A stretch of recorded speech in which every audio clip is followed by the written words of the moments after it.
ওই বন্দুক দিয়ে আমি হচ্ছে যে যে সমস্ত মেয়েরা ওয়াশরুমে যাইতো তাদেরকে যাওয়ার পথে আমি একটা একটা একটা দুইটা করে গোলা মারতাম।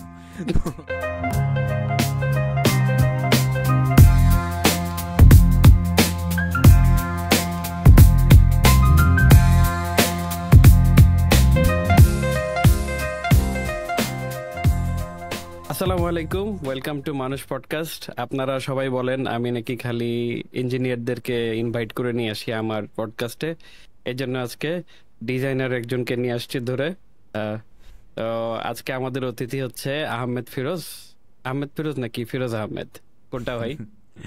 আমি বেসিক্যালি দুইটাই। এইটার পিছনে একটা ছোট স্টোরি আছে। আসলে যখন আমি একদম ছোট ছিলাম, 2008-এর দিকে আই গেস, তখন হচ্ছে যে আমি আমার ইমেইল অ্যাকাউন্টটা খুলি। তো ইমেইল অ্যাকাউন্টটা যখন খুলতে চাই তখন আমি আমার আব্বুকে জিজ্ঞেস করি যে ফার্স্ট নেম কি আর লাস্ট নেম কি। তো পরে আব্বু বলে যে first name Firoz, last name Ahmed. কিন্তু জিমেইল অ্যাকাউন্ট খোলার পর আমাকে আর কি হ্যালো আহমদ ফিরোজ দেখায়। তো আমি বললাম কি ব্যাপার, এরকম উল্টা নাম কেন? And then from there it's Ahmad Firoz always. So actually US যেভাবে সম্বোধন করে যে লাস্ট নেম ফার্স্ট, ওইটা হওয়ার কারণে এরকম হয়ে গেছে আর কি। সো ওইখান থেকেই আহমদ ফিরোজ নামে সবাই চিনে। অ্যান্ড সিন্স ফিরোজ আহমদ একটু common, Ahmed Firoz user name পাওয়া থেকে শুরু করে বাকি সব কিছুতেই রিকগনাইজ করা easy. So that's why it's Ahmed Firoz. আমি বাই প্রফেশন একজন ইউএক্স ডিজাইনার। আমি আসলে ডিজাইন নিয়ে খুব প্যাশনেট, তাই বাই প্রফেশন ছাড়াও বাই হবিও বলতে পারেন আমি প্রবলেম সলভ করতে খুব পছন্দ করি, টু বি এক্স্যাক্ট ভিজুয়াল প্রবলেমগুলো সলভ করতে।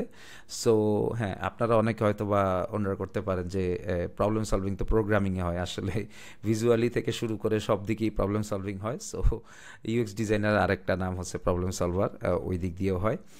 অ্যান্ড এছাড়াও আমি হচ্ছে যে অল থিংস টেক, এটা নিয়ে খুব প্যাশনেট বলতে পারেন, পছন্দ করি। হালকা পাতলা অডিও ফাইলও, যদিও এখন কানে এয়ারপডস দিয়ে আসি, বাট এয়ারপডসও মানে অডিও ফাইল প্রোডাক্টের মধ্যেই পড়ে। সো ইয়া, হালকা পাতলা অডিও ফাইলও। এছাড়া আমি গেম খেলতে পছন্দ করি অবসর সময়, স্কুটারিং পছন্দ করি। স্কুটারিং হচ্ছে মোটর স্কুটার আর কি। ট্রাভেল করতে খুব পছন্দ করি। আর আর কি আছে, আসলে আমি এত বেশি কিছু জিনিসপত্র পছন্দ করি যে আমি সব কিছুর জন্য সময় ম্যানেজ করতে পারি না।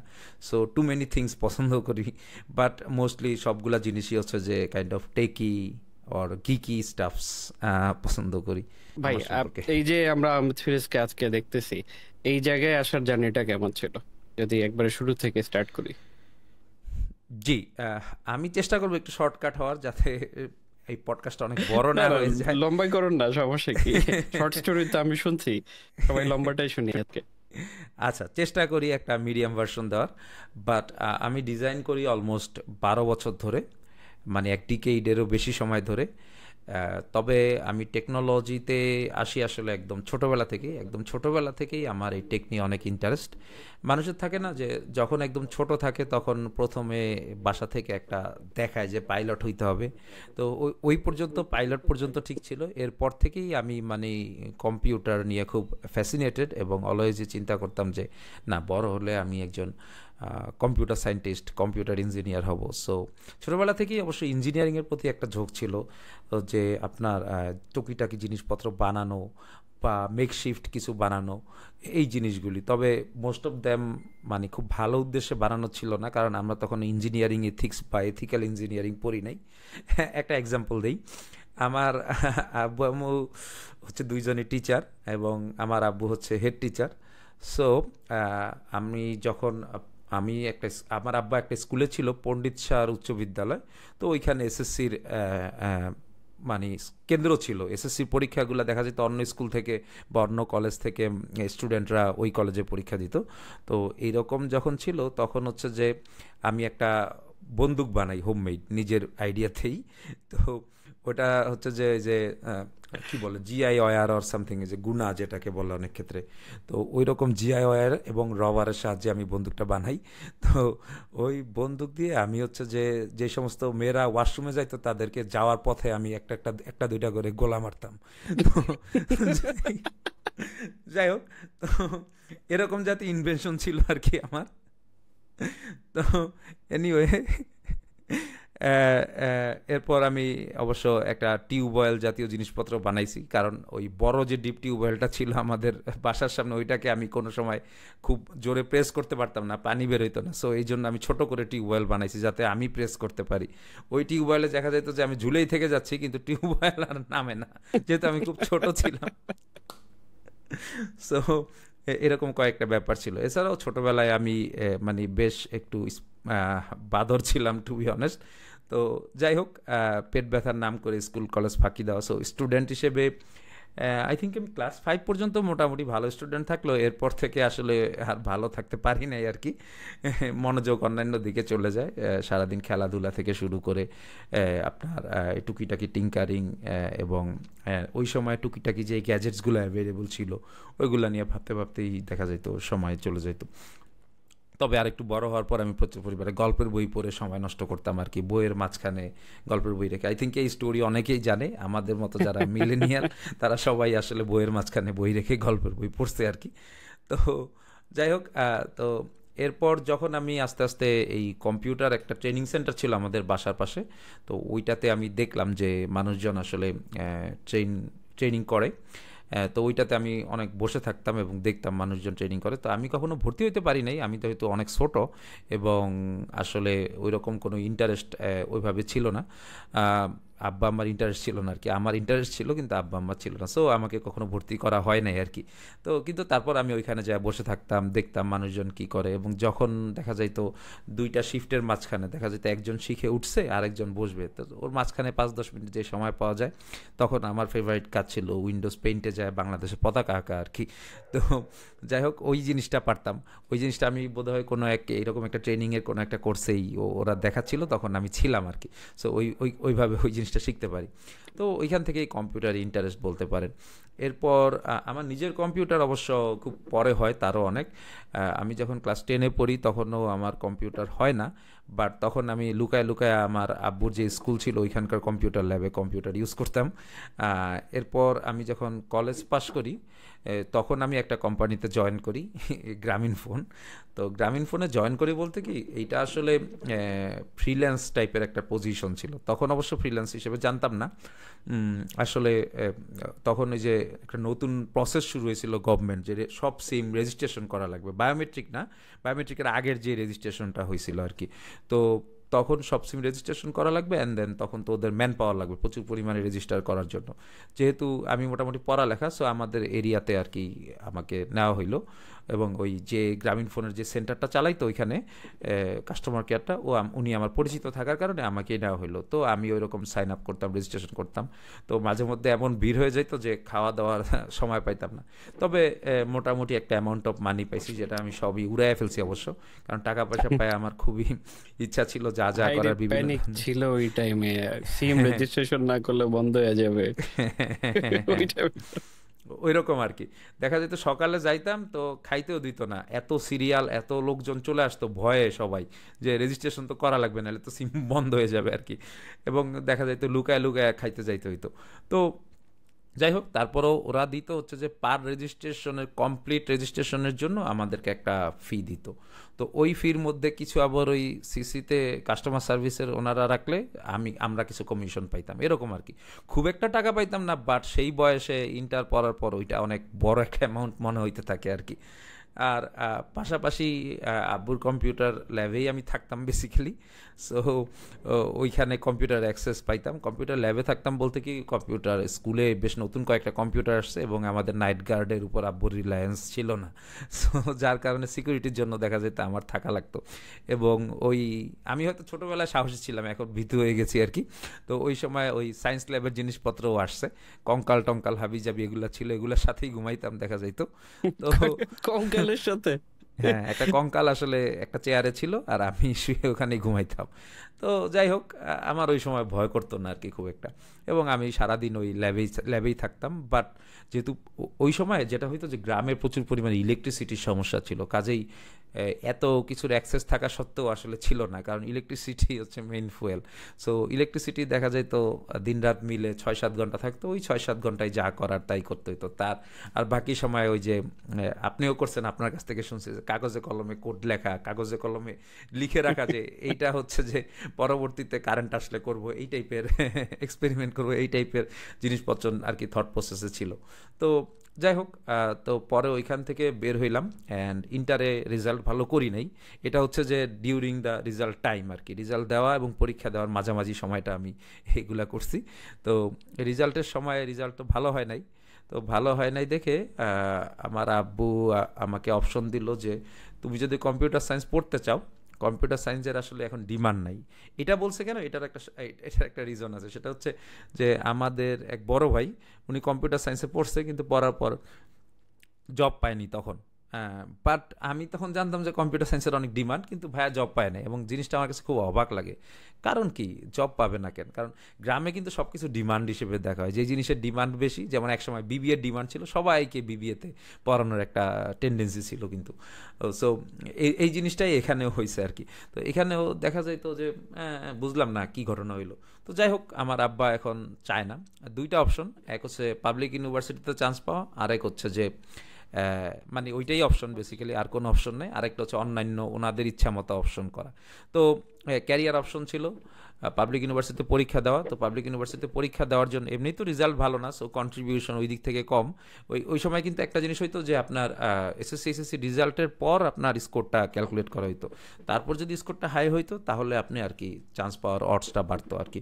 তো তারপর কোচিং করতে চাইলাম। আমার আব্বু বললো যে কোচিং হচ্ছে শুধু টাকা পয়সা নষ্ট হয়, সো কোচিং না করেই ভালো। কয়েকটা বই আইনা দিছিল, কিন্তু আসলে খুব একটা পড়া হয়নি ওইভাবে। আসলে মানে এক্সকিউজ দিলে অনেক কিছুই দেওয়া যায়, কিন্তু আসলে হয় নাই টু বি অনেস্ট পড়ালেখা। তো এই কারণে হয়তো চান্স পাই নাই। বাট আর যে অল্টারনেটিভ যে অপশনসগুলো ছিল তার মধ্যে একটা ছিল কমিশন র্যাঙ্কে নেভিতে পরীক্ষা দেওয়া, যেটা দিয়েছিলাম। তো দ্বিতীয় দিন গিয়ে আমি তৃতীয় দিন আর যাই নাই, ভয়েই বেসিক্যালি যে এই জিনিস আমার জন্য না। আর মেডিকেল টেস্ট করছিল কি? হ্যাঁ, অবশ্যই করেছিল, কারণ এটা প্রথম দিনই করে প্রবাবলি, বুঝতে পারছেন। তো যাই হোক, আর আমি যেহেতু মোটামুটি ফিট এবং আমার কোনো সমস্যাই ছিল না তখন, এই যে চশমাটা পরে এটাও পড়তাম না, এটা ভার্সিটিতে এসে লাগছে। তার আগে আর কি আমার চোখে খুব একটা পাওয়ারের সমস্যাও ছিল না। পাওয়ারের সমস্যা থাকলেও আর কি আর্মিরা নেয় কমিশন র্যাঙ্কে। চোখের সমস্যা থাকলে, চোখে যদি আপনি ক্লিয়ারলি দেখেন তাইলে নেয়, যদি কালার ব্লাইন্ড বা অন্যান্য কোনো ব্লাইন্ডনেস থাকতে পারে ওইগুলোর কারণে হয়তো নেয় না। আর ইংরেজিতেও মোটামুটি ভালো ছিলাম, তো হয়ে যাইতো হয়তো চেষ্টা করলে, কিন্তু সাহস পাইনি আর কি। আরেকটা অপশন ছিল, এটা আমার আব্বা নতুন করে বের করছে, যে মানুষজন হোটেল ম্যানেজমেন্টে পড়ে খুব টাকা পয়সা কামাচ্ছে, বিভিন্ন 5 স্টার হোটেলে আছে, সো হোটেল ম্যানেজমেন্টে পড়ো। তো আমি বললাম যে আমার তো কম্পিউটার লাগবে। তো ফার্স্টলি এটাই ছিল আমার পার্সোনাল কম্পিউটার, যে হোটেল ম্যানেজমেন্টে পড়লে আমাকে কম্পিউটার কিনে দেবে। তো হোটেল ম্যানেজমেন্টে অপশন ছিল দুইটা, একটা হচ্ছে যে সরকারি, আরেকটা হচ্ছে প্রাইভেট। প্রাইভেটে টাকা একটু বেশি লাগে, সরকারিটাতেও টাকা লাগে, তখনকার সময় 1,70,000 টাকা লাগতো।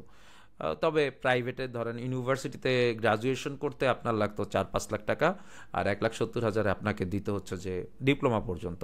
তো গোল ছিল ডিপ্লোমা পর্যন্ত পড়ে তারপর বেশ কিছু ভার্সিটি ছিল যারা হসপিটালিটি ম্যানেজমেন্টের উপর গ্রাজুয়েশন দিত, কিন্তু ওই যদি আপনার ডিপ্লোমাটা পর্যটন থেকে করা হয়, সরকারিটা থেকে করা হয়, তাহলে আর কি সবাই অ্যাকসেপ্ট করতো। সো পর্যটনেরটা পাওয়াটা মেইন অপরচুনিটি ছিল। এবং মজার ব্যাপার হচ্ছে আমার আসলে হয়ে যায়, বিকালের ব্যাচে হয়ে যায় কোনো রকমে আর কি, হয়ে যায়, হইতো না এরকম অবস্থায় হয়ে যায়। তো যাই হোক, পরবর্তীতে আমি বিকালের ব্যাচে ওইটা কমপ্লিট করি। অবভিয়াসলি ওইটা আমার ভালো লাগতো না, কিন্তু কম্পিউটারের লোভে আমি ওইটাতে আসলে ভর্তি হই। তখন ওই কম্পিউটার পাওয়ার পর থেকেই আস্তে আস্তে আমি ডিসকভার করতে থাকি। আমি অলরেডি এইচটিএমএল জানতাম, ওই যে আগে খাতায় লিখে লিখে এইচটিএমএল সিএসএস এর কাজ জানতাম। এবং পাশাপাশি আমি দেখার চেষ্টা করি যে Java script, CMS, specially WordPress নিয়ে আমার তখন প্রচুর পরিমাণে অ্যাফেকশন ছিল। এবং আমি চেষ্টা করি মার্কেট প্লেসে একটা ওয়ার্ডপ্রেস ডেভেলপার এবং টুকটাক গ্রাফিক ডিজাইনার হিসেবে, আসলে আমি গ্রাফিক ডিজাইনার ছিলাম না, তারপর আমি মানে ট্যাগ দিয়ে রাখছি। এইটার বুদ্ধিটাও দিয়েছিল আসিফ ভাই, যে গ্রাফিক ডিজাইন করো, কারণ আসিফ ভাই হচ্ছে যে তখন গ্রাফিক ডিজাইন করে বেসিক্যালি। তো যাই হোক, তো আমি গ্রাফিক ডিজাইনার দিয়ে রাখছিলাম। অ্যান্ড দেন আমি আসলে ওয়ার্ডপ্রেস ডেভেলপার হওয়া সত্ত্বেও আমি প্রথম কাজটা পাই হচ্ছে গ্রাফিক ডিজাইনের, ভেক্টর ট্রেসিংয়ের আর কি।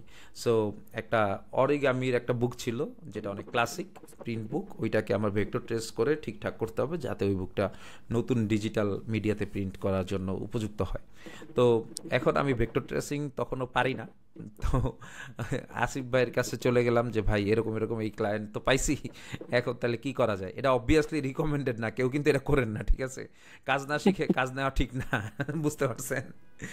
বাট তখন আমি আসিফ ভাইয়ের কাছে যাই, ভাই এই তো সমস্যা, এটা কি করব এখন। তখন আসিফ ভাই আমাকে দেখায় দেয় যে এইভাবে এইভাবে এইভাবে ট্রেসিং করতে হয়।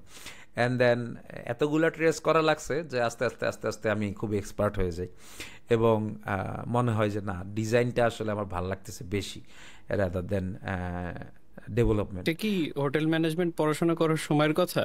সময়, জি, হোটেল ম্যানেজমেন্ট আচ্ছা। পড়াশোনা করার সময়ই। তো আমি পাশাপাশি আর কি টুকিটাকি কাজ কাম করতাম, এবং কম্পিউটার নিয়ে যেহেতু ইন্টারেস্ট ছিল, সো অলওয়েজ চেষ্টা করতাম যে ওই দিকে যাওয়ার জন্য। এরপর আমি একটা জব না ঠিক ইন্টার্নশিপে জয়েন করি হোটেল দ্য কক্স টুডেতে, কক্সবাজার 5 স্টার। আমি আসলে ভাবছিলাম যে কক্সবাজার তো এই চান্সে যাওয়া হয়ে যাচ্ছে, সো কক্সবাজার যাই, ঘুরে আসি। অ্যান্ড দেন তখন ওই চাকরিটা নেই। তো ওই সময় আমি হচ্ছে যে জাভা স্ক্রিপ্ট শিখি, এবং বেশ কিছু, ওই সময় বেশ পপুলার একটা প্রফেশন ছিল পিএইচডি টু এসটিএমএল। বেশ কিছু পিএইচডিকে আমি হচ্ছে যে এসটিএমএলে কনভার্ট করি। তো এই জিনিসগুলো শিখতে শিখতে তখন আমি মোটামুটি যে কোয়েরি হালকা পাতলা জানি, অ্যান্ড দেন আপনার জাভা স্ক্রিপ্টও হালকা পাতলা জানি, এইচটিএমএল সিএসএস তো জানি। সো মোটামুটি একটা পুরো দস্তুর ফ্রন্ট এন্ড ডেভেলপার বলতে পারেন তখন আমার স্কিল সেট। তখন আমি কক্সবাজারে ওই থাকতে সেটা? কক্সবাজারে থাকতে তখন আমি আচ্ছা। হচ্ছে যে কি বলে, বাংলা লায়ন ওয়াইফাই চালাইতাম। ওই জিনিসটাই সবাই উইয়ার্ডভাবে তাকায় দেখতো যে আমাদের যেই যেই জায়গায় থাকতে দিছিল, যে রেস্ট হাউস না, হোস্টেল বলতে পারেন, এমপ্লয়িরা যেখানে থাকতো আর কি, কক্সবাজারের। তো ওইখানে বাংলা লাইনের কভারেজ ভালো পাওয়া যেত না, তো এই জন্য বিশাল বড় তার কিনে জালনার বাইরে আমি বাংলা লাইনের মডেম লাগায় রাখতাম। তো ওইটা একটা দেখার মতো জিনিস ছিল। তো যাই হোক, তখন হচ্ছে যে কক্সবাজারে দেখা যায় তো ডিউটি যেটা হইতো যে অনেক লং টার্ম হয়ে যেত, 10-12 ঘন্টা হয়ে যেত মাঝে মধ্যে। অনেক বড় বড় গ্রুপ গেস্ট আসলে তখন ধরেন অনেক সমস্যা হইতো। আর পিক সিজন হচ্ছে শীতকালের দিকে হইতো, এবং শীতকালের দিকেই আমার সময়টা ছিল 6 মাসের মধ্যে। তো ওই শীতকালে দেখা যেত অনেক ক্ষেত্রেই অনেক দিন অনেক বেশি পরিশ্রম হয়ে যেত, কিন্তু তাও আমি চেষ্টা করতাম যে প্রতিদিন যাতে কিছুটা হইলেও প্র্যাকটিস করা যায়। আমি আসলে পছন্দ করতাম তো, তাই আর কি, মানে চাইলেও ছাড়তে পারতাম না। ব্যাপারটা এরকম যে বাসায় এসে একটা গান শোনার মতো, বাসায় এসে আমি একটা কোড লিখি বা কিছু একটা বানাই, এরকম টাইপের অবস্থা। তো এনিওয়ে, তো যখন আমার ইন্টার্নশিপটা অলমোস্ট শেষ, তখন হচ্ছে যে বাংলাদেশে একটা গ্যাঞ্জাম শুরু হয়। তখন আই থিঙ্ক জামাত ইসলাম হরতাল ডাকে অর সামথিং লাইক দ্যাট। হ্যাঁ। সো বাসায় আসা নিয়ে প্রচুর কমপ্লিকেশনস ছিল। তো তখন হচ্ছে যে জুমশেপার একটা পজিশন ওপেন ছিল, অ্যান্ড দেন আমি তখন ভার্চুয়ালি কাউসার ভাইয়ের সাথে কথা বলি, এবং কাউসার ভাই বলে যে ঢাকা অফিসে আসো, একদিন চা খাই। ঠিক আছে, লিটারালি আচ্ছা বলছি ভাই, লেটস। ওই যে জি ভাই। হরতালের কথাই মনে হলো, আপনি হরতাল নিয়ে একটা কাহিনী বলছিলেন, বাস রেখে চলে গেছে নাকি জানি। হ্যাঁ হ্যাঁ, ওইটাতেই আসতেছি। ওটা কি ওই টাইমের কথা? হ্যাঁ হ্যাঁ, রাইট, ওই টাইমেরই কথা। তো ওইটাতে আসতেছি, তো কাউসার ভাই বলে যে let's have a cup of tea. And then তখন হচ্ছে যে আমি তো চিল করতেছি, কারণ মোটামুটি ডিউটিও নাই, হোটেলে তো গেস্টও নাই। ওই সময় হোটেলে গেস্ট আসবে কোথা থেকে? আর আমাদেরকে যারা ইন্টার্ন করেছি তাদেরকে বলেছে যে তোমাদের আর ডিউটি করা লাগবে না, তোমাদেরকে যেদিন সুযোগ পাওয়া হবে সেদিন পৌঁছায় দেওয়া হবে, আর তোমরা এখানে থাকো, খাও। So kind of free, free থাকা খাওয়া, আবার ডিউটিও নাই। ঠিক আছে, তো এরকম একটা অবস্থা। তো তার মধ্যে হঠাৎ করে, মানে আমি বাদে আরও যারা যারা ছিল, আমার কলিগ ছিল, প্লাস নতুন ব্যাচের কয়েকজন আসছে, আরও কয়েকজন, বেশ আই থিঙ্ক 10-12 জন ছিল মনে হয়। তো সবাই আর কি মোটামুটি বাড়িতে যাওয়ার জন্য অনেক ব্যস্ত হয়ে গেল, যে বাড়িতে যাব বাড়িতে যাব। অ্যান্ড দেন তখন হচ্ছে যে দেখা গেল একটা সুযোগ পাওয়া গেল বাড়িতে যাওয়ার, যে আপনার ওই বিজিবি না, আর্মি বোধ হয়, আর্মি অথবা বিজিবি, যে কেউ একজন এসকর্ট দিয়া কয়েকটা কক্সবাজার টু চিটাগং বাস নিয়ে যাবে। তো এই সুযোগে আমরা আসলে মানে 7-5 না ভাইবে, যেহেতু বন্ধু বান্ধব যা করতেছে আমি একা একা কীভাবে থাকবো, উঠে গেছি। তো ওই হচ্ছে উঠে গেছি, কিন্তু আমার যাইতে হবে কিন্তু ঢাকাতে না, আমার যাইতে হবে আমার গ্রামে। এবং চিটাগং থেকে আমাদের গ্রামে যাওয়ার কিন্তু খুব একটা রাস্তাঘাট আমি তখনও চিনি না, আমি জানি না যাওয়া যায় কি না। আমি ভাবছি যে ঢাকা যায় হয়তো যাওয়া লাগবে, কিন্তু ওই যে বাসটা আমাদেরকে এসকর্ট করে নিয়ে গেছে, ওইটা খুব সম্ভবত রাত 12টায় ছিল। সো আমরা 2-3 ঘন্টা পর রাত 3টার দিকে তখন আইসা আমরা চিটাগং পৌঁছাই।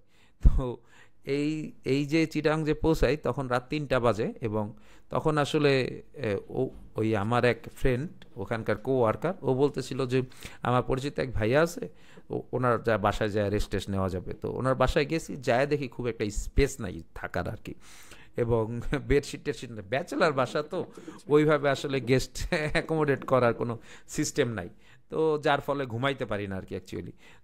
চলে এসে আমি হচ্ছে যে ওকে বলি যে ভাই তোমার ট্রেন কয়টায়, বলে যে 5টায়। তো চলো ট্রেন স্টেশনেই চলো। তখন 4টা বাজে আই গেছে, 1 ঘন্টা ওই বাসায় ছিলাম। তখন 4টা বাজে ওই ট্রেন স্টেশনে যায়, ওকে ট্রেনে তুলে দিলাম 4:30 5টার দিক। অ্যান্ড দেন আমি বেশ কিছুক্ষণ ওই ট্রেনেই ওখানেই বসেছিলাম, ওখানেই অলমোস্ট একটু ঝিমাইছিলামও বলতে গেলে। আমি ভয়ে ছিলাম যে আমার জিনিসপত্র, ল্যাপটপ ছিল, যে ল্যাপটপটা আব্বু দিছিল, বাট আমার জিনিসপত্র কখন চুরি হয়ে যায়। অ্যান্ড দেন আরেকটা ইম্পর্টেন্ট জিনিস ছিল, সেটা হচ্ছে এতদিন ধরে ইন্টার্নশিপ করছি, সবার সিগনেচারওয়ালা সার্টিফিকেট এবং আপনার রিপোর্ট থিসিস এগুলো ছিল আর কি। সো ওগুলোও বেশ ভয়ের ব্যাপার, কারণ ওগুলো হারায় গেলে খুবই সমস্যায় পড়বো, আমার তো সার্টিফিকেটই হবে না। যদিও আমি হোটেল ম্যানেজমেন্টের সার্টিফিকেট পরে আর উঠাইনি, বাট তখন ওইটা আমার কাছে খুব ইম্পর্টেন্ট ছিল, কারণ ওইটা আমার একমাত্র সার্টিফিকেট। সো উঠে দেখি না তেমন কিছু হয় নাই। অ্যান্ড দেন তখন অলমোস্ট 7টা অথবা 8টা বাজে, 8টা বাজে খুব সম্ভবত সকাল।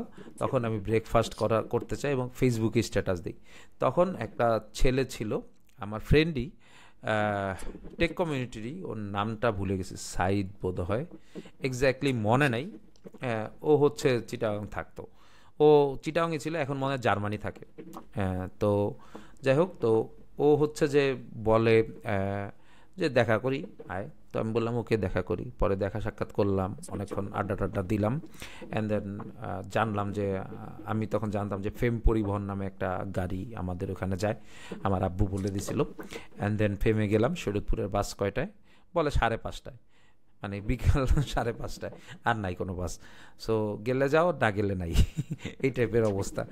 এখন তো কি করা যায়, 5:30 পর্যন্ত সারা রাত ঘুমাইনি, সারা দিন ও ঘুমানো যাবে না। তো 5:30 পর্যন্ত ওর সাথে বেশ কিছুক্ষণ আড্ডা দিয়ে তারপর ওই কাউন্টার চলে গেলাম, কাউন্টার একটু ঝিমাইলাম, মোবাইল চার্জ দিলাম, ঘুরলাম ফিরলাম। কোনো ঘুম, মানে প্রচুর ঘুম আসতেছে, কিন্তু ঘুমাইতেও পারছি না ভয়ে, যে কোন জায়গা কোন সময় কোনো জিনিসপত্র চুরি হয়ে যায় এই ভয়। তো এনিওয়ে, পরে বাস যখন আসলো তখন আমি তাড়াতাড়ি করে বাসে উঠলাম। বাসে উঠেই তো বাস ছাড়া পর্যন্ত অপেক্ষা করার কথা, যে বাস ছাড়লে তারপর ঘুমান যাবে নিরিবিলি, তখন তো আর সমস্যা নাই। তো আমি তার আগেই আসলে ঘুমায় যাই, আসলে আমার হুঁশ থাকে না। তো পরে হচ্ছে যে ওই বাস যখন যখন আমি ঘুম থেকে উঠি তখন আমি দেখি সামনে আগুন, আরেকটা বাসে আগুন দিয়ে দিছে, কুমিল্লাতে অথবা সামোয়ার। তো তখন আমি ওই বাসে আগুন দেখে আমাদের বাস আবার ব্যাক ট্র্যাক করলো, ব্যাক ট্র্যাক করে ও লক্ষ্মীপুর রুট দিয়ে ঢুকলো। তো ওই যে যে ঘটনাটা বললেন না, ওই লক্ষ্মীপুর রুটে হচ্ছে একটা গাছ ফালানো ছিল। তো ওই গাছ ফালানো ছিল, অনেকগুলা বাস ওয়েট করতেছে, কেউ কিছু করতেছে না। তো পরে উদ্যোগ নিয়ে আমি কয়েকজনরে বললাম ভাই চলেন গাছটা ধরি। তো কেউ বেরোচ্ছিল না। পরে আমি যখন বেরোচ্ছি তখন আরো 2-3 জন বেরোইছে আসলে। তারপর আরেকগুলো অন্য বাসগুলা থেকেও লোকজন বেরোইছে। তো আমি গাছের একদম রুটটা যেয়ে ধরছি, বাকি লোকজন বিভিন্ন জায়গায় যেয়ে ধরছে। তো এভাবে রুটটা উঠানোর পর বাসগুলো যাওয়ার একটা ওয়ে পাইছে। তো বাস যাওয়ার ওয়ে পাইছে পর এরপর সবাই দৌড়ে দৌড়ে উঠলেও আমি যেহেতু রুট ধরে আছি, আমি রুট সাইডে দিলে একটা অ্যাক্সিডেন্ট হওয়ার সম্ভাবনা আছে। সো আমি আর উঠতে পারি নাই, আমাকে দেখেই আমার বাস চলে গেছে। এক অ্যান্ড দেন আমার ওই ল্যাপটপ, আমার ওই রিপোর্ট টিপোর্ট সব ওই বাসে। অ্যান্ড দেন আচ্ছা তখন আমি জানি যে লক্ষ্মীপুর থেকে চাঁদপুর যাবে, চাঁদপুর থেকে আমরা ফেরি পার হয়ে তারপর হচ্ছে যে আমাদের এলাকায় পৌঁছানোর উপায়, রুট আর কি। ওই যে রাস্তাটা এমনি প্রাইমারিলি প্ল্যান ছিল যে কুমিল্লা থেকে চাঁদপুর যায়, চাঁদপুর থেকে আমাদের এলাকায় যাওয়া যায় ফেরি পার হয়ে, এখন ওই রুট আছে। তো তখন হচ্ছে যে ওই আহ, ওই কি বলে, ওই বেটাকে আর কি অন্য একটা বাসে উঠলাম। ও আচ্ছা, তখন আমি অন্য একটা বাসে উঠি। ওঠার পর আমি বলি যে আমি চাঁদপুর যাব। তো ওই বাস বলে যে এই আমি যাব না, তো এই বাসে যান। ওই বাসে উঠছি। ওঠার পর বললাম যে এরকম এরকম ঘটনা, আমার তো রাইখা চলে গেছে। বলে চলেন আপনার ওই বাস ধরায় দেবো, অসুবিধা নেই। তারপর আমি জানি না উনি যেমনি হোক যেভাবেই হোক একদম পুরো ড্রাইভ করে, আমি তখন সিটের ইঞ্জিনের উপরে বসে বসে সব দেখতেছি, উনি সেই স্পিডে ড্রাইভ করে আমার বাসের সামনে এসে থামলো। তখন আমি আমার বাস ড্রাইভার উপরে খুব খেপলাম, মারামারি করব। তখন আমাদের বাসের অন্যান্য লোক বলে ভাই আপনার নিয়ে টেনশনে ছিলাম, আপনি কই ছিলেন, এই সেই। তো যাই হোক, ইন্টারেস্টিং ঘটনা আর কি। তখন আমি বাসায় পৌঁছাই এবং ওইখান থেকে হচ্ছে যে মানে তারপর ঢাকা আসি। ঢাকা এসে আমি কাউসার ভাইয়ের ওখানে চা খাইতে যাই আর কি। তো চা আসলে দেয় নাই। আমি তখন বুঝতাম না যে চা খাইতে যাওয়া মানে আসলে ইন্টারভিউ দেওয়া। ঠিক আছে? তো যাই হোক, ভাইকে ভাইকে আমি পরবর্তীতে বলে আসলে চা খাইছি, বাট ওই দিন চা দেয় নাই। ওই দিন কাউসার ভাইয়ের অফিসটা ছিল লালমাটিয়াতে ওই সময়। ওই সময় কিন্তু জুন শেপার খুব একটা বড় ছিল না, অলিও তখনও হয় নাই আর কি। তো তখন কথাবার্তা হলো, অ্যান্ড দেন ভাই বুঝলো যে মোটামুটি ইন্টার্ন হওয়ার জন্য যে স্কিল সেট দরকার হয় তা আমার আছে, এবং বলল যে ওকে তুমি তাহলে ইন্টার্ন হিসেবে জয়েন করতে পারো এমন এমন এমন। তো আমি তখন আমার আব্বুকে বললাম যে আমি তো ইন্টার্ন হিসেবে এমন জায়গায় জয়েন করব। তখন বলে অথবা আমাকে সিএসসি পড়াইতে বা আমি আর হোটেল ম্যানেজমেন্টে পার্সু করতে চাই না। তো বলে যে আচ্ছা ঠিক আছে, তুই যেহেতু চাকরি পেয়ে গেছিস, আচ্ছা এক কাজ কর, তাইলে আমি তোকে সিএসসিতে ভর্তি করায় দিই। অ্যান্ড দেন তখন হচ্ছে আমি পুনরায় সিএসসিতে ভর্তি হই, কিন্তু আমার আব্বু বলে টাকা পয়সা বেশি খরচা করতে পারবে না। সো আমি সাউথ ইস্টে মোটামুটি খুঁজেই রিসার্চ করে যে মোটামুটি মিডিয়াম মানের একটা ভার্সিটি যেটা আমাকে নিবে, আবার খুব একটা টাকা পয়সাও খরচা হবে না, এরকম হচ্ছে সাউথ ইস্ট ছিল। অ্যান্ড দেন তখন আমি সাউথ ইস্টে ভর্তি হই। অ্যান্ড সাউথ ইস্ট থেকেই এই আল্লাহর রহমতে আমার গ্রাজুয়েশনটা কমপ্লিট করি। ওইখানে সিএসসি নিয়ে আসলে অনেক পড়াশোনা হয়েছে, এবং অনেক ভালো ভালো স্যার ছিল। শাহরিয়ার মঞ্জুর স্যার ছিল, তারপর তমাল স্যার ছিল, এনারা আমার ফেভারিট টিচার। এছাড়াও রিক স্যার ছিল। সো অনেক টপিকগুলো খুব ইন্টারেস্ট নিয়েই আমি পড়াশোনা করি। কিন্তু আস্তে আস্তে আমার ততদিনে ইউএক্স ডিজাইন, প্রবলেম সলভিং এগুলোর প্রতি অনেক অ্যাফেকশন। আমি তখন একটা কোম্পানিতে জয়েন করি, রাশিয়ান আর কি। তো ওইটা হচ্ছে মার্কেটিং কোম্পানি, ভিলিনক্স। ওদের ছোট ছোট সফটওয়্যার লাগতো, ওইগুলা ডিজাইন করতাম আর কি রিমোটলি। এরপর আমি লোকাল বেশ কিছু কোম্পানিতেও কনসাল্টিং শুরু করি এবং ডিজাইন সার্ভিসেস দেওয়া শুরু করি। আস্তে আস্তে যখন আমি গ্রাজুয়েশনের শেষের দিকে, তখন আমি কুকআপসে জয়েন করি। তখন এইটা কাইন্ড অফ প্রপার জব। এর মাঝখানে অবশ্য আরেকটা কাহিনী আছে আপনার সাথে। একটা কোম্পানিতে 12 দিন ছিলাম। সেই কাহিনীটা আপনি জানেন। তো যাই হোক, তো আহ, ওইখান থেকে কুকআপসে জয়েন করি, অ্যান্ড দেন কুকআপসে বেশ কিছুদিন ছিলাম। তারপর ডিঙ্গিতে জয়েন করি। তারপর এখন আমি গোয়াভাতে আছি। সো মোটামুটি জার্নিটা বলতে পারেন যে ওই ভার্সিটিতে গ্রাজুয়েশনের পর থেকে আমি আস্তে আস্তে ক্যারিয়ারে মুভ করি। সো এই কারণে আমার এক্সপিরিয়েন্স আসলে ওভার এ ডিকেড হয়ে গেছে আর কি। আচ্ছা ভাই, আপনি যে কোম্পানিতে এখন আছেন কোয়াভা, ওইখানে আপনার মেইন রেসপন্সিবিলিটি বা রোলটা কিরকম? আচ্ছা, আমি বেসিক্যালি একমাত্র ডিজাইনার এখন, বাট আগে আসলে অন্যান্য ডিজাইনার ছিল। আরও একজন ডিজাইনার ছিল যে আর কি অ্যাকচুয়ালি মোবাইলটা দেখতো, এবং আমি বেসিক্যালি ওয়েবটা দেখতাম। আমি আইসা মেইনলি এখন যেহেতু একমাত্র ডিজাইনার একটা স্টার্ট আপে, সো আমি বেসিক্যালি ডিজাইন রিলেটেড যা যা আছে সবই করি। ইউজার রিসার্চ করি, প্রোডাক্ট সাইড থেকে রিকোয়ারমেন্ট নেই, সেলসের সাথে সিঙ্ক করি, অ্যান্ড দেন মানে কলাবোরেশনের পার্টটা আমি বলবো আমার বেশি। অ্যান্ড দেন হচ্ছে যে ডিজাইনের পার্ট, ডিজাইন করা হয় কম, রিসার্চ করা হয় বেশি। ছোট ছোট এক্সপ্লোরেশন নিয়ে প্রচুর পরিমাণে আইডিয়া নিয়ে টেস্টিং হয়। এবং গোয়াভা যেহেতু পুরা মোটামুটি কাস্টমার সেন্ট্রিক একটা কোম্পানি এবং B2B বিজনেসেস নিয়ে কাজ করে, সো প্রচুর পরিমাণে রিসার্চ এবং ডেভেলপমেন্ট হয়, এবং ছোট ছোট ফিচার আমরা খুব বড় মানে শিফট করি আর কি। ছোটো ছোটো ফিচার আমরা শিফট করি বেসিক্যালি, এবং গ্রাজুয়ালি আমাদের সাস প্রোডাক্ট আমরা ইমপ্রুভ করার চেষ্টা করি। রিসেন্টলি আমরা ফিল্টার একটা লঞ্চ করছি, আমার ডিজাইন করা, রিসার্চ করা, এবং ওইটা ট্র্যাকশন বেশ ভালো। এছাড়া এর আগে আমি যখন জয়েন করছিলাম তার প্রায় 1 বছর পর আমরা ডিসকভার ভার্সন 2.0 লঞ্চ করি, হুইচ ইজ নতুন ভার্সন প্রসপেক্টিংয়ের জন্য। ওইটা হচ্ছে যে অ্যাকচুয়ালি ওইটার পরই আমরা funding pi, about I think 4.5 million মনে হয় ইউএসডি। এখন কোম্পানির অবস্থা হচ্ছে যে এখন কোম্পানি মোটামুটি সাস্টেইনেবল, আমাদের কাস্টমার বেস আছে, সো ইনভেস্টমেন্ট ছাড়াই মোটামুটি আমরা রান করতে পারি আর কি। এই তাহলে তো এটা জাস্ট মানে শুধু ডিজাইনে সীমাবদ্ধ নাই, রাইট? ফুল প্রোডাক্ট লাইফ সাইকেলে এখন কন্ট্রিবিউট করা করা লাগে। জি আমি আপনার ওই চ্যানেলে একটা দেখতেছিলাম, আপনার সিইওর সাথে একটা ইন্টারভিউ ছিল মনে হয়, পডকাস্ট ইন্টারভিউ। জি যাই হোক, প্লাগ করলাম এটা এই কারণে, কারণ ফিরোজ ভাইয়ের খুব সুন্দর একটা ইউটিউব চ্যানেল আছে, উনি ওখানে ডিজাইন রিলেটেড প্রবলেম সলভিং, তারপরে হচ্ছে ক্যারিয়ার লাইফ এগুলো নিয়ে ভিডিও বানায়। ওনার রিসেন্ট ভিডিওটা মানে as of publishing this video, owner recent ভিডিওটা হচ্ছে ওনার সিইওর সাথে একটা চমৎকার পডকাস্ট ইন্টারভিউ। ওইটা খুবই ইনসাইটফুল আমি দেখছি। তো আমি আপনাদেরকে এনকারেজ করব দেখার জন্য আমি নিচে লিংক দিয়ে দিব নি ওই ভিডিওটার। ওকে ভাই, থ্যাংক আমরা ইউ একটু ভাই। গিয়ার শিফট করি, করে এখন একটু শখের দিকে যাই। কারণ আপনি যখন আপনার ইন্ট্রোডাকশন দিচ্ছিলেন তখন অনেকগুলো শখের কথা বলছেন, তার মধ্যে একটা Yeah. শখের কথা বলছিলেন গেমিং। তো আপনার গেমিং এর শখ নিয়ে বলেন। আমি এটা জানি আপনার একটা PS5 আছে, কিন্তু বাকি আর কিছু জানি না। আচ্ছা, আমি প্রথমে গেম খেলতাম আর কি আর্কেডে, কয়েন দিয়ে টাকা দিয়ে গেম খেলতাম, যেটা আমাদের 90s যারা জন্মগ্রহণ করছে তাদের সবার কাছে একটা মাই অবৈধ খাইতেন না? জিনিসের মতো ছিল আর কি। তো কিন্তু ওইটার এডিকশন অনেকেরই হয়ে যায় আর কি। তো যাই হোক, ওইখানে যে আমি এই টুকিটাকি আর্কেড গেম যেমন ক্যাডিলাক্স অ্যান্ড ডাইনোসরস, আসলে এটার নাম এটা বললে লোকজন নাও চিনতে পারে, এটা মোস্তফা গেম আর কি, প্রচুর খেলতাম। এছাড়াও King of Fighter and then এগুলা তো খেলতামই। তাছাড়া দেখা যাইতো যে আরেকটা গেম ছিল লাদেন, বলতাম মেটাল স্লাগ, সো ওইটাও খেলতাম। এরপর জিটিএ খেলি, এবং জিটিএ খেলার পর একটা অন্যরকম রিয়েলাইজেশন হয়, হ্যাঁ হ্যাঁ এরকম গেম হয় যে সব কিছু করা যায় গেমে। তো তখন হচ্ছে যে আমি আর কি আস্তে আস্তে পিসি গেমিংয়ের দিকে মুভ করি, যে হ্যাঁ পিসিতে খেললে তখন হচ্ছে এই জাতীয় গেম খেলা যায়, ওপেন ওয়ার্ল্ড অ্যান্ড দেন সব কিছু করা যায় এরকম আর কি। এরপর এসে আমি PS5-এ মুভ করি।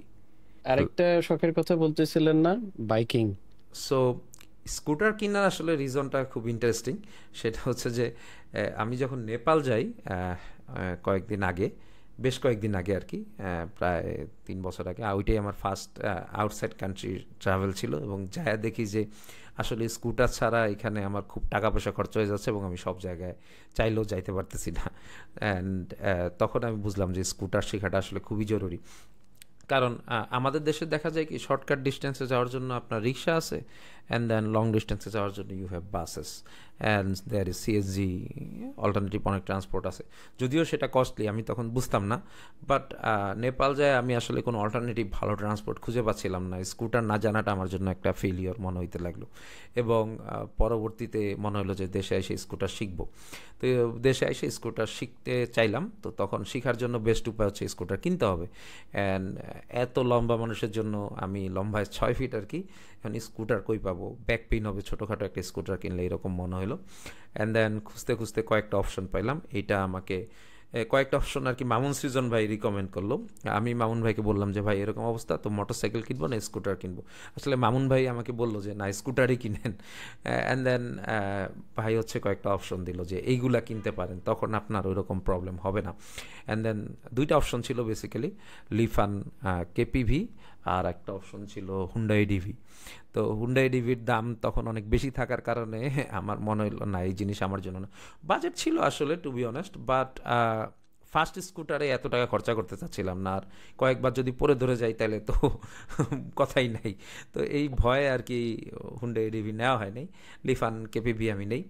অ্যান্ড দেন লিফান কেপিভি আসলে খুব ভালো একটা স্কুটার, এটা আমার জন্য একটা বেস্ট ডিসিশন ছিল। অ্যান্ড লিফান কেপিভি দিয়ে আমি আমার স্কুটার চালানো শিখি, অ্যান্ড এখনও ইউজ করি। বিভিন্ন জায়গায় ট্যুরিংয়ে গেছি, বড় বড় ট্যুরে গেছি। স্কুটারে যে ব্যাপারটা সেটা হচ্ছে যে প্রচুর পরিমাণে মানে ওপেন এয়ারে যখন আপনি ড্রাইভ করবেন, এই জিনিসটা মোটর সাইকেলেও বেসিক্যালি এনি টু হুইলার, তখন খুব ভাল লাগে, আপনি এনভায়রনমেন্টটাকে রিয়েলি এমব্রেস করতে পারবেন। সো এই ফিলিংটা গাড়িতে কখনোই আসবে না। তো এই জন্য স্কুটারে ট্রাভেল করার মজাটাই আলাদা। এবং আমি এই জিনিসটা আগে রিয়েলাইজ করি না, কারণ আগে আমার আব্বা আম্মা কখনোই আমাকে বাইক বা স্কুটার নিতে দেয় না, ভয়ে, অ্যাক্সিডেন্ট করবে এই ভয়ে। সাইকেল চালানো আমি আসলে এই ঢাকায় সেই শিখি, বসুন্ধরাতে যখন শিফট হই তখন শিখি আর কি। তো স্কুটার চালানো শিখলাম, অ্যান্ড এটা খুব কাজে দিল যখন আমি আসলে থাইল্যান্ড গেলাম। থাইল্যান্ড গিয়ে আমি আসলে 950 কিলোমিটারের একটা লুপ দেই একটা স্কুটারে, এডিভি 350, এবং ওইটা বেশ এনজয়েবল ছিল। ওইটা one of the memorable journey in my life. এবং তারপর দেশে এসেও আমি বেশ কিছু ট্রিপ দেওয়া শুরু করি, লং ট্রিপ, অ্যান্ড সবগুলোই ভালো লাগে। রিসেন্টলি আমরা শ্রীমঙ্গল গেছিলাম, আমাদের একটা ছোটোখাটো গ্রুপ আছে, টেক ট্যুরার্স, যেটার আপনিও পার্ট, এবং আমরা চেষ্টা করি মাঝে মধ্যে এরকম লং ট্রিপে যাওয়ার একসাথে গ্রুপ হিসেবে।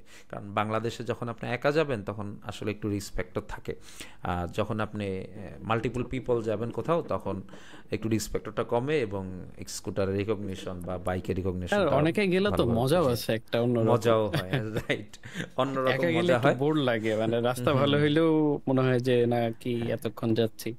সবাই একসাথে গেলে, স্পেশালি যদি কমিউনিকেটরে সবাই কানেক্টেড থাকে, তখন এটা আসলেই টাইম চলে যায় খুব তাড়াতাড়ি। এবার তো ধরেন শ্রীমঙ্গলের যে রাস্তা, এটা তো খুব একটা ভালো রাস্তা না, যাওয়ার সময় খুবই প্যারা হয়েছে আর কি। কিন্তু কমিউনিকেটর না থাকলে এটা যাওয়াটাই চ্যালেঞ্জিং হয়ে যেত, এত রোদ ছিল, এত সমস্যা ছিল, এবং রাস্তাটা খুবই বাজে ছিল।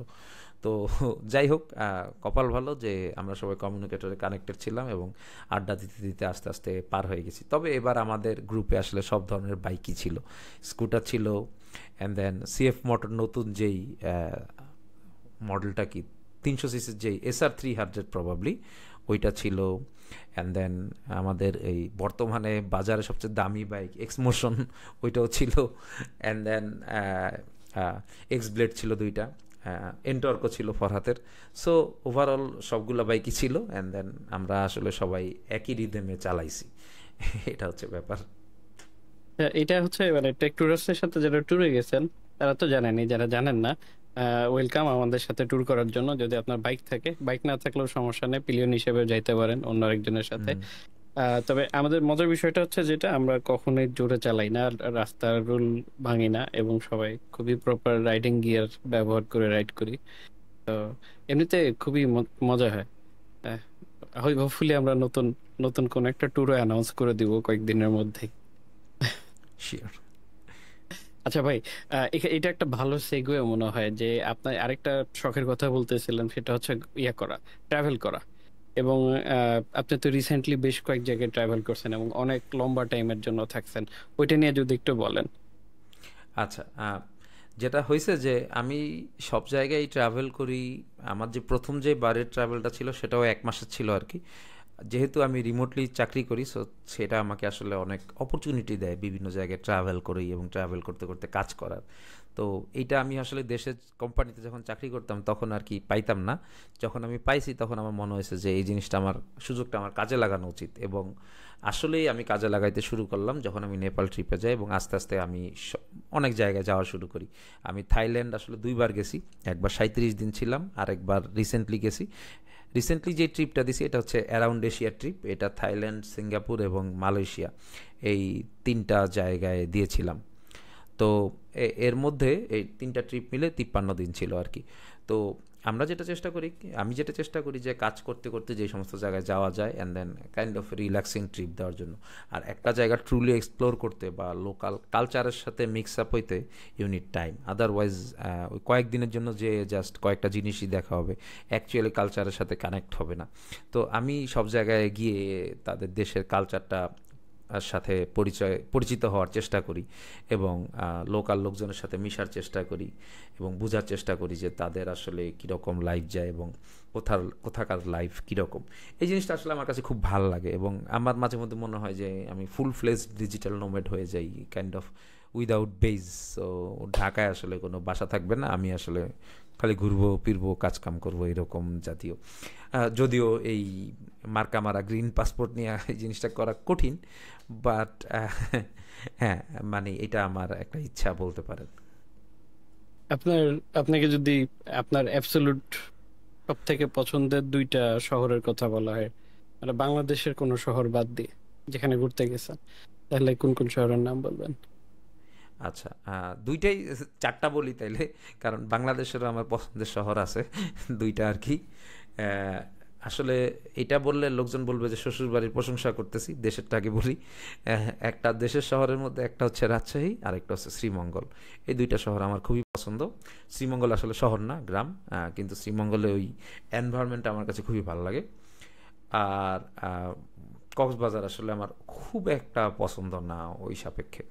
অ্যান্ড দেন দেশের বাইরের কথা চিন্তা করলে যদি শহরের কথা বলি, আমার আসলে চিয়াংমাই খুবই ভাল লাগে। চিয়াংমাই আমি খুবই থাইল্যান্ডে। পছন্দ করছি। থাইল্যান্ডের চিয়াংমাই, চিয়াংমাই শহরটা পাহাড়ে ঘেরা একটা ভ্যালির মতো, এটা খুবই ভালো লাগে। আর দ্বিতীয়ত হচ্ছে যে পোখারা, পোখারাও আমার খুবই ভালো লাগে। আমি মালয়েশিয়ারও অনেক শহর ভালো লাগে, বাট টপ টু আসলে বলা কঠিন। টপ টু আর আসলে এই দুইটাই, পোখারা অ্যান্ড চিয়াংমাই, এই দুইটা সিটি আমার খুবই ভালো লাগে। আই উইশ যে পোখারাতে আমি ডিরেক্টলি যেতে পারতাম ঢাকা থেকে।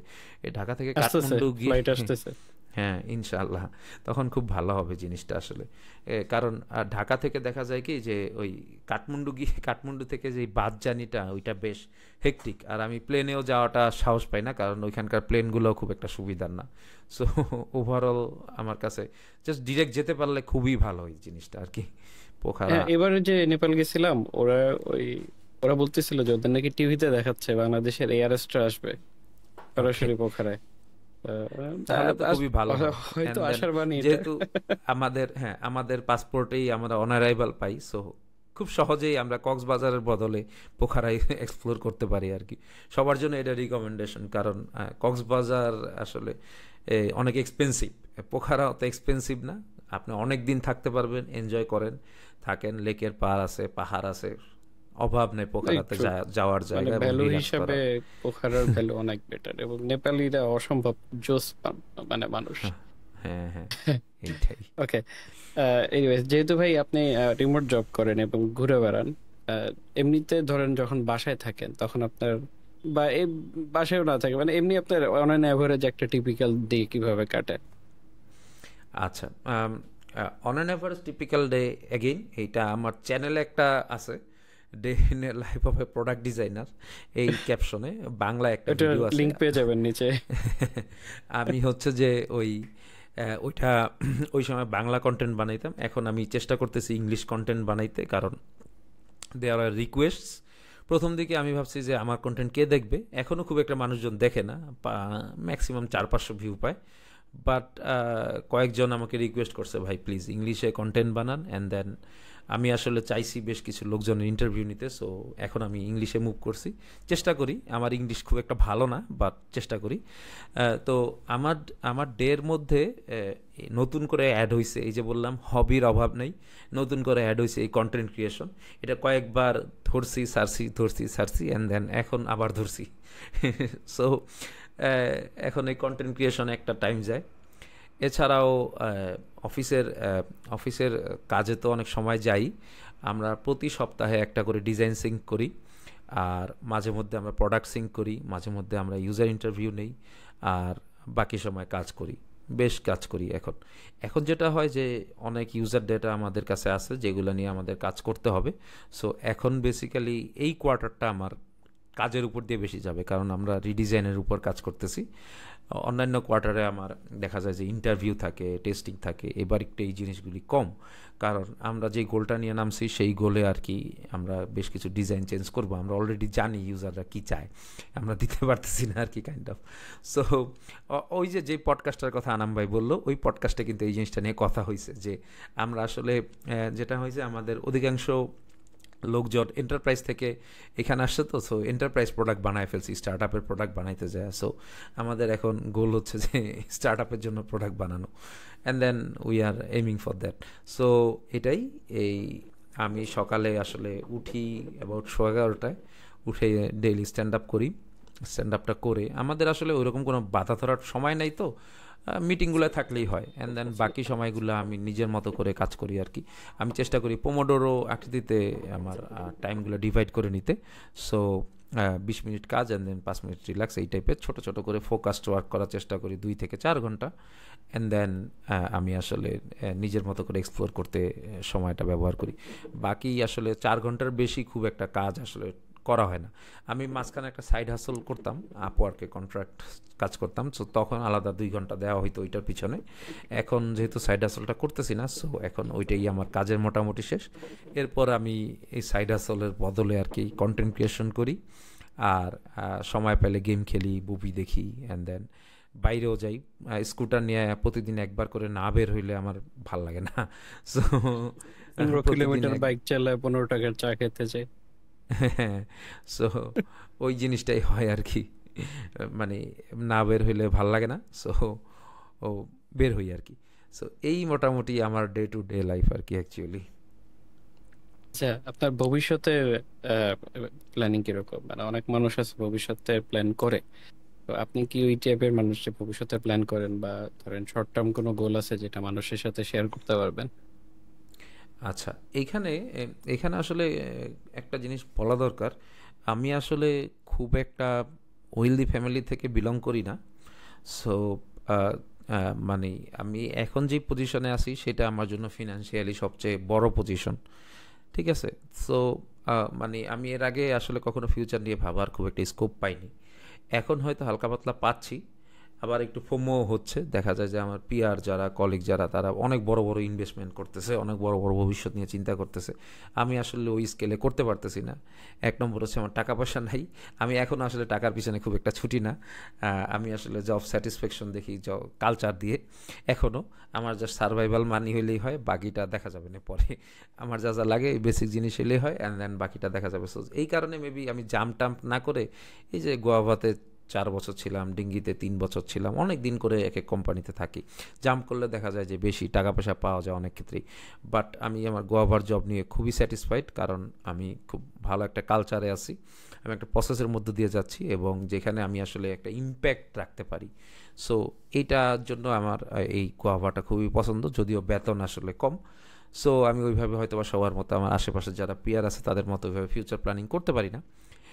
বাট একদম যে করি নাই তা বলা উচিত হবে না। আমি চেষ্টা করি টুকিটাকি ফিউচার প্ল্যান করতে, এবং আমি চেষ্টা করি যে মানে অ্যাকচুয়ালি আমি চেষ্টা করি যে আমার বাচ্চা কাচ্চা আসলে আমার প্ল্যানের জন্য যাতে আরামে না থাকে। এমন হয় না যে ইনহেরিটেন্স অনেক কিছু পায় খুব আরামে জীবন কাটাবে, ওইটা না, কিন্তু সারভাইভ করবে এরকম আর কি। সো ওইভাবে চেষ্টা করি প্ল্যানিং করতে, যাতে হয়তো বা ফিউচারে আমার বাচ্চা কাচ্চা নিজেদের মতো করে বড় হইতে পারে, রাদার দেন অন্য কারো ইচ্ছায়। আমার এই জিনিসটা ছোটোবেলায় খুবই হয়েছে যে আমি যেটা চাইছি ওইটা হয়তো ডিরেক্টলি পাই নাই। সো আমি চাই আমার বাচ্চা কাচ্চা অ্যাটলিস্ট এই ফ্রিডমটা পাক, তার অপশন চুজ করার, সে যেটা নিয়ে প্যাশনেট ওইটা নিয়ে কাজ করার। সো আমি অলওয়েজ রিকমেন্ড করি মানুষজনকে যে যে জিনিসটা নিয়ে প্যাশন সেটা নিয়ে কাজ করেন, তাহলে খারাপ লাগবে না কাজ করতে এবং কাজ আপনি এনজয় করবেন। সো 3 ইডিয়টস টাইপের মুভি মনে করেন যে আমার জন্য খুব মোটিভেটিং। অ্যান্ড দেন যদি আপনি এখনও প্যাশন খুঁজে না পান তাহলে এক্সপ্লোর করতে থাকেন, তাহলে একদিন না একদিন প্যাশন দেখবেন পেয়ে যাবেন। সো এটাই, আমি আসলে ফিউচার নিয়ে খুব একটা ভাবি না। আমি প্রেজেন্ট নিয়ে চিন্তা ভাবনা করি, ফিউচারের জন্য শর্ট টার্ম ফিউচারের জন্য কিছুটা সেভিংস রাখি, কারণ আমার আসলে ওরকম ব্যাকআপ নাই। সো ওইটুকু সেভিংস রাখতে হয়। এছাড়া লং টার্ম ফিউচারের জন্য খুবই অল্প ব্যবস্থা করি, 5 to 10% এরকম। নতুন কোনো কিছু শিখতেছেন বা কোনো কোনো স্কিলে ইনভেস্ট করতেছেন সময়? আচ্ছা, এই জিনিসটাও আমি বললাম যে আমার অনেক জিনিস ভালো লাগে। আমি ভার্সিটিতে থাকতে রোবোটিক্স নিয়ে খুবই লাফালাফি করছি, অ্যান্ড দেন এআই নিয়েও, তখন আমি এনএলপি নিয়েও একটা কাজকাম করছিলাম। এছাড়া আমি মানে ইমেজ প্রসেসিং নিয়ে খুব ভাবছিলাম ভার্সিটিতে থাকতে। স্যাটেলাইট ইমেজ থেকে রোড লেআউট এক্সট্রাকশনের উপর একটা থিসিস লিখছি। সো ওই সময় আমার এরকম ইন্টারেস্ট ছিল। এখন রিসেন্টলি আমার মানে টুকিটাকি কন্টেন্ট ক্রিয়েশনের প্রতি অ্যাফেকশন হচ্ছে, যদিও আমার মনে হচ্ছে না এই স্কিলটা আসলে আমার জন্য খুব নেসেসারি। তারপরও আমি আসলে ভাল লাগে দেখে করতেছি কাইন্ড অফ। আর রিসেন্টলি এই আসলে মানে সবচেয়ে বড় challenge as a product designer হচ্ছে যে অ্যাডাপ্ট করা। এআই আসার পর আমাদের ক্যারিয়ার ডিসক্রিপশন অনেকটাই চেঞ্জ হয়ে গেছে। যেহেতু আমি একটা সোল প্রোডাক্ট ডিজাইনার, সো ওই চাকরি যাওয়ার ভয় থেকে আমি আসলে এক্সাইটেড বেশি। কারণ আমার কোম্পানিতে আমার হচ্ছে যে ধরেন ব্যাকলগটা এত বড়, মানে হিউজ ব্যাকলগ। সো আমি আসলে যত দ্রুত এই কাজগুলো সলভ করতে পারবো, যত দ্রুত এই প্রবলেমগুলো সলভ করতে পারবো, তত দ্রুত আমার প্রোডাক্ট আমি ভালোভাবে করতে পারবো। সো আমাদের প্রোডাক্টও অবভিয়াসলি একটা এআই প্রোডাক্ট। সো সো আমি চেষ্টা করি যে এআইয়ের সাথে নতুন কি আসলে এই জিনিসগুলোর সাথে অ্যাডাপ্ট থাকা। এবং আমি চেষ্টা করি আমার যে কোর স্কিল সেটা হচ্ছে স্ট্র্যাটেজিক থিঙ্কিং এবং ডিজাইন থিঙ্কিং, ওই স্কিলগুলা প্লাস এআই প্লাস ফিগমা বা রেগুলার যে টুল, প্রত্যেকটাকে কাজে লাগায় কোম্পানির জন্য বেটার আউটপুট দেওয়া। সো এইটাই হচ্ছে আমার গোল। এবং এইটা আমি সবসময় যে করতে পারি এরকম না, আমি হয়তো এমন কোম্পানিতে যেতে পারি যেখানে আমার এত ইম্প্যাক্ট থাকবে না, আমাকে হয়তো ইনস্ট্রাক্ট করা হবে এটা করো অ্যান্ড দেন আমি এটা করব। ওই ধরনের কোম্পানিতে আমার বেতন বেশি হলেও আমি আসলে খুব এনজয় করব না। তাই আমি চেষ্টা করি যে যেই জিনিসগুলো চলতেছে, যেই জিনিসগুলো আমার এফিসিয়েন্সি বাড়াবে সেই জিনিসগুলোর সাথে অ্যাডাপ্ট করা নিজেকে। সো হ্যাঁ, এটা সবার জন্য রিকমেন্ডেড যে যখন আপনি যেই ক্যারিয়ারই থাকেন সেই ক্যারিয়ারে স্পেশালি টেকনোলজিতে প্রচুর পরিমাণে আপডেটস আসে। চ্যাট জিপিটি বের হয়েছে কয়দিন হয়েছে, লাইক 2 বছর, অ্যান্ড দেন ইন্ডাস্ট্রি কিন্তু অনেক বড় একটা শিফট হয়ে গেছে। সো এই জিনিসটার সাথে আপনার অ্যাডাপ্ট থাকতে হবে, এটা ক্যাপাবিলিটি সম্পর্কে জানতে হবে। সো মানে মানে বাংলাদেশে যেটা হয় যে এই সম্পর্কে আর কি লোকজন দেখে না, প্রথমে পাত্তা দেয় না, সো পরে এই সমস্যাটা হয়। এটা আমি এখন দেখতে পাচ্ছি ব্যাংকিং খাতে বাংলাদেশে, এবং বাংলাদেশের ব্যাংকিং খাতে এই জন্য বেশ বড় একটা ধরা খাইতে পারে ফিউচারে। এই এটা মানে আমারও মনে হয় ভাই যে বাংলাদেশে ব্যাংকিং খাত মনে হয় ধরা খাবে, জাস্ট হুম হুম। মডার্নাইজ না করার কারণে। হ্যাঁ হ্যাঁ, আচ্ছা, জাস্ট মডার্নাইজ না করার কারণে। ওকে, আমরা কয়েকটা র্যাপিড ফায়ার কোশ্চেন করি। যদি টাকার প্রয়োজন না হতো তাহলে সেক্ষেত্রে আপনি কি করতেন সারাদিন? আমি মোস্টলি ট্রাভেল করতাম। আমার বিভিন্ন জায়গায় সারা ওয়ার্ল্ডকে ঘুরে দেখার খুব ইচ্ছা। আমি প্রচুর নেচার পছন্দ করি, প্রচুর ওয়াইল্ড লাইফ পছন্দ করি। সো আমি আমার জীবনের মোস্ট অফ দ্য টাইম ট্রাভেলিংয়ের পিছনে কাটাইতাম। তবে আমার এখানে একটা আছে যে আমি আসলে দেখা যাইতো যে মানে একটু কনভেনিয়েন্টলি থাকতাম, হয়তো বা অ্যাডভেঞ্চার দিলেও মানে ভালো একটা ওয়াশরুম হয়তো দরকার হইতো। সো এই এই সমস্ত ক্ষেত্রে আমি যখন যত ট্রাভেলে যাই তত আমার এই ওয়াশরুম নিয়ে এক্সপিরিয়েন্স, বিভিন্ন জায়গায় ইন্টারেস্টিং এক্সপিরিয়েন্স হয়। তো এই জন্য আমি এটা পছন্দ করি। তো এইটা আমার দেশের বাইরে যাই, স্পেশালি থাইল্যান্ডে যায়, যেটা ভালো লাগছে যে থাইল্যান্ডে মোটামুটি সব জায়গায় ভালো ওয়াশরুম আছে। সো ওই সমস্ত জায়গায় আমি বেশি ট্রাভেল করতাম। ওকে, আমাদের যারা শুনতেছেন পডকাস্ট তাদের জন্য আপনি একটা বই সাজেস্ট করেন যেটা বই? হয়তো আচ্ছা আপনার লাইফ চেঞ্জ করে দিচ্ছে বা এরকম। আচ্ছা, এখন ডিজাইনার হিসেবে বই একটা সাজেস্ট করতে পারি, যেটা আসলে প্রথম দিকে আমি খুব একটা পাত্তা দিইনি। পরবর্তীতে আমি ওইটা পড়ে আসলে অনেক কিছু শিখতে পারছি। সেটা হচ্ছে ডোন্ট মেক মি থিঙ্ক। ওই বইটা একটা নন ফিকশনাল বই, এবং পড়ে আশা করি মোটামুটি শিখতে পারবেন। আর যদি বলেন যে মুভি সাজেস্ট করতে, আমি খুব একটা বই পড়ি না, তো বই সাজেস্ট করা কঠিন। আমি মোস্ট অফ দ্য নলেজ আমার আসলে আর্টিকেল পড়ে, দু একটা বই পড়ে, আর মোস্টলি আর্টিকেল পড়ে এবং ইউটিউব ভিডিও দেখেই গ্যাদার করা। তো সো ওইভাবে আসলে বই খুব একটা পড়া হয় না। ইন্টারাকশন ডিজাইন ফাউন্ডেশনের প্রচুর বই পড়াশোনা করছি ডিজাইনার হিসেবে, বাট অ্যাজ এ জেনারেলিস্ট আপনার আসলে ডোন্ট মেক মি থিঙ্কটা সবারই পড়া উচিত আমি মনে করি।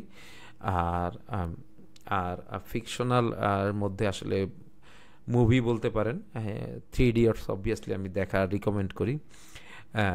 এছাড়া আরেকটা মুভি আছে উড়ান বোধহয়, হিন্দি মুভি, ওইটাও দেখতে পারেন। আহ, এই তো। আচ্ছা, আপনি যদি ইতিহাসের যে কোনো টাইমের গিয়ে যে কোনো কারোর সাথে ডিনার করতে পারতেন তাহলে সেটা কার সাথে করতেন? ওকে, একটা হচ্ছে নিকোলা টেসলা। আর অবভিয়াসলি তার বিভিন্ন ডিজাইনস এখনও আমরা ব্যবহার করি। সো অ্যাকচুয়ালি নিকোলা টেসলা একজন ইঞ্জিনিয়ার হইলেও সে একজন ডিজাইনার, কারণ তার ডিজাইনগুলো খুব সিম্পল ছিল। That's what actually amused me.